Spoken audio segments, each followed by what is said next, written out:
What'd you tell the players? Yeah, listen, first and foremost, I take full responsibility. So that was an embarrassing performance. But at the end of the day, I have to look at myself, look at where I need to be better in preparation for the game against El Paso. They presented, how we thought they would, but ultimately it lands on me. So I spoke to the players about making sure that we have a good reaction. That's all that we can do at this point.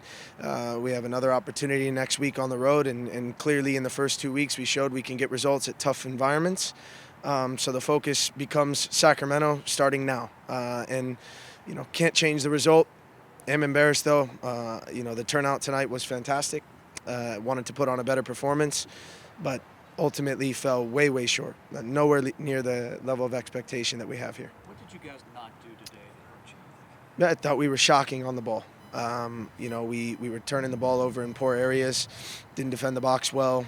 Honestly, you can take your pick, and we probably didn't do it well tonight. But again, we need to make sure that we have a response and a reaction because we have another opportunity next week to get 3 points. Was Owen B's and the other players' absences an effect on this game? I've said before, we put a group on the field that is good enough to get 3 points tonight. So, of course, Brian's, he's one of the best wingers in this league for me, but ultimately the group that we put on the field, we felt was the right group to get 3 points tonight.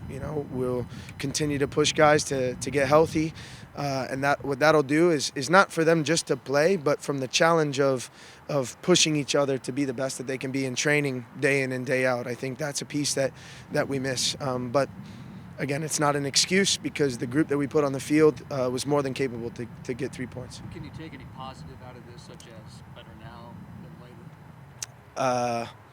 Any positive? I think the only positive is that we had another academy kid come on tonight, a kid that has worked hard we look at our pathway, we look at the importance of the community and getting these kids opportunities to see Elders jersey, get on the field. I think that's pretty much the only positive that comes out tonight because from a soccer standpoint, there really wasn't much at all. You're right, though, in that we get it. This result happens early. Can we respond and react the way that is expected of everybody in that locker room? I did not know his promise tonight. I wish that I did, though. It would have made for a little bit of lightheartedness there at the end of the game, that's for sure. But he's a kid that's worked really hard, and honestly, we don't just give these opportunities, right? They're earned, and I do hope he makes it to prom and that the result doesn't absolutely sour the experience for him. He'll remember that one the rest of his life. Changes for next week? In the lineup, I'm sure there will be plenty. We got to see who gets healthy. But I said to the group,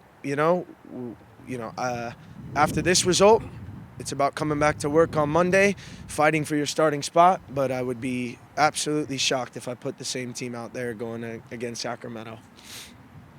Jorge Gonzalez coming back from injury. I feel like he had a decent performance tonight. What was the decision to pull him? Was it just because of fitness-wise or not wanting him to re-injure anything? Yeah, no, it's a good question. So, first of all, I thought when he came on, he made a bit of a difference. He's someone that's important to what we are trying to do every weekend.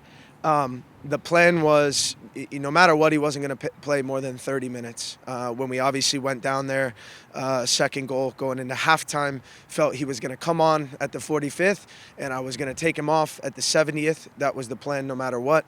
And then I talked to him around the 70th minute. We were going to make the move, and he said, I have 4 or 5 more minutes in me. I briefly spoke with our trainer, said, what do you think? He said physically he should be good, 4 or 5 more minutes. We pull him, I think, around the 80th minute mark and get Colin on. So, yeah, the idea was to minimize the minutes that he had because he's just still coming back, and I didn't want that calf, especially being down 3-0, to go again. As I said, he's an important piece. We've missed him, and I think if he can get a good week of training behind him, you're not looking at 25, 30 minutes. You're looking at a lot longer. Thank you, Danny. Yeah, you got it. Thanks, guys.